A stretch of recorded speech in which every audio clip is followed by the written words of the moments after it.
Magandang araw sa inyong lahat and welcome back to my YouTube channel. Hello mga kamamigs, kasapsap, kasupsup, kabunso at kacutie. Kumusta na po kayong lahat?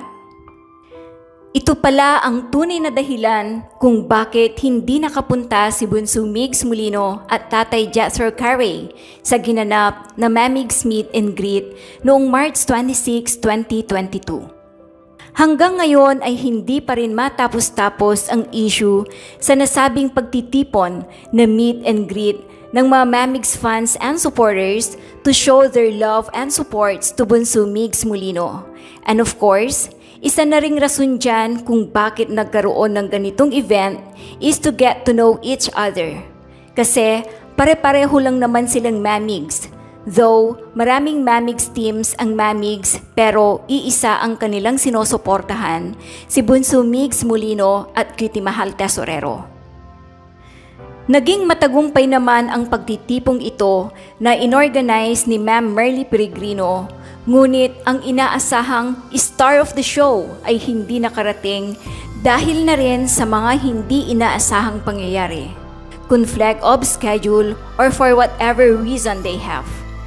Maraming na-disappoint sa hindi niya pagdalo dahil na rin ang mga iba doon ay galing sa malalayong lugar at talaga namang binigyan nila ng oras ang pagkakataong ito na makadalo sa nasabing event para lang masilayan ang kanilang iniidolo. Ayon sa Mamigs fan na si Mamigs Love, ito pala ang dahilan kay hindi sila pumunta sa event. Ayaw ko sanang i-post pero naawa ako kay Tatay Jet at Bunso. Binabash ng mga ibang fans at nadismaya na hindi alam ang katotohanan. Narito naman ang kasagutan ni Tatay Jethro Carey sa nasabing meet and greet. Kayo na po ang husga. This video is courtesy of Sir Papa Ver TV. Sabihin mo kayo gusto, umuwi pa kanina ng galing ng Amerika. Na-disappoint yan. Bakit? Sa sinabi ng Mary. Ano sinabi? Pumunta ka lang bigyan na tanong ng 100 PTR. Oo. Malat. Dapat ayaw niya nang may involved na pera. Kapag meet and greet talaga, walang money and greet. Oo. Bakit sasabihin? Multol, no? Multol yung gano'n. Walang ganyan ano. Sinabi ni Tita, may PPR. Oo. Ayaw ni Bunso. Kasi gusto ko lang po. Siyempre, wala naman talagang dapat meet and greet yun. Oo. Tapos? Nung birthday ni tatay nung cemetery yung kumakain ako. Sabi ni Mang Marley at saka ni Danny, nagkukuntong sila ganyan. Ba't ayaw natin mag-ano ng mga meet and greet ng mga founder at saka admin? Para magkakalanan, magkaisa-isa ng magkakasayos, magkakapilate. Nanonood ako ng vlog mo. Ganon. Sabi ko, okay po yun mami. Sabi ko, okay yung gagawin mo ngayon. At least paano makita-kita yung mga pangyayon. Tapos ang bagay ko sabi ko, malay mo, makapunta ako. Pag hindi ako busy. 30. Kinabukasan, dineclare niya na pupunta kami dito. So, tapos, nanghingi na sa mga pera ng contribution.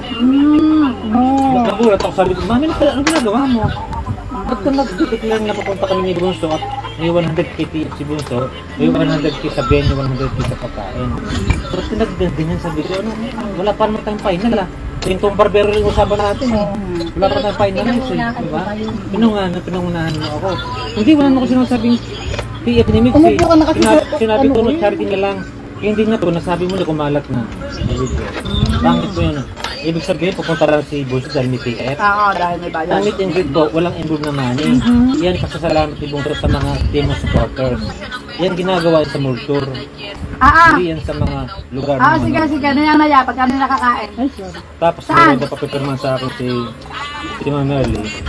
Sabi ko, ba't mo papipirman ka? So wala naman usapan na tinutok mo pala yung ganyan. So, napag-usapan na yun, wala pang final. Wala, usapan mo. Kwentuhan lang na ano. Birthday niya? Plano pa. Sige. Tapos nag-ano na siya. Sure. Declare na siya. May pag nakakain. napupunta kami ni Bunso. Wala naman siya nagpupunta. So nag-assume siya na, ano, sabi ko, mali. Mali ginawa. Hindi naman anak, hindi naman ganun sinabi ko, binawi ko na, hindi na DF, for charity na. Hindi na po, kumali ko kung So ngayon, tapos ano siya, sabi niya, pag wala raw pumunta pag di raw pumunta ni Bunso, lahat ko ng admin at saka founder magbabaklas daw after sa Mami's World. Sabi ko naman, ganun ba? O di natin malalaman ko sino yung mga totoong supporters. Sabi ko. kami ni Ian. Tapos sabi ko sa kanila, kung sinong talagang ang naman ganyan meet and greet, ako bilang manager ni Nick, sabi ko, walang iba. Kung mag-decision, sabi ko, palikasin mo natin yung 1 year ni Mahal. Bago kayo magsaya. Sabi ko, hindi yung ura-urada kayo. Gusto nyo yung ganyan-ganyan. Sabi ko, hindi maganda sabi ko. Naheblat tuloy ako nung time na yun. Ano raw? Ano kayo? Ayaw na. Ano na?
Mag-subscribe at i-click ang notification bell para sa mga susunod na video updates.